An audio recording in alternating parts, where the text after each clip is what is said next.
ginawa ko ito, kaya lang hindi yata napansin tong push rod. Yung push rod dumikit dun sa guide niya, kaya maingay. Kahit timing ka ng timing dito, iingay pa rin yan kasi ayan,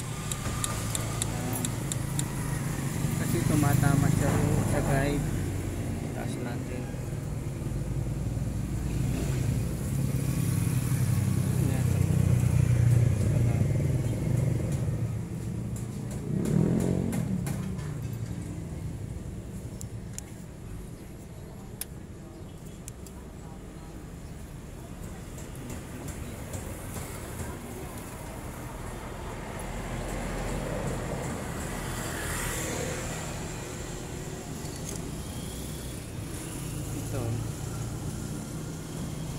Yan. Yung kulay itim na yan, tumatama siya ron. Kaya may posibilidad na maputulan ito o ng rocker arms sa malayo. Kahit ganung tune up dito, hindi mo siya makitune up ng mabuti.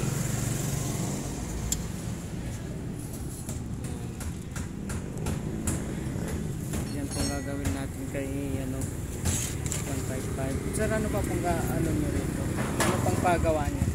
Ano pang pagawa niya? Yung ingay lang. Tune up lang sana. Oh, yun lang pa.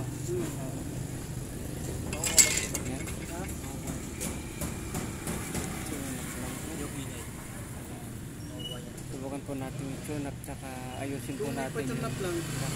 Konti yung ingay niya na. Yung ingay po makukuha sa tune up ito.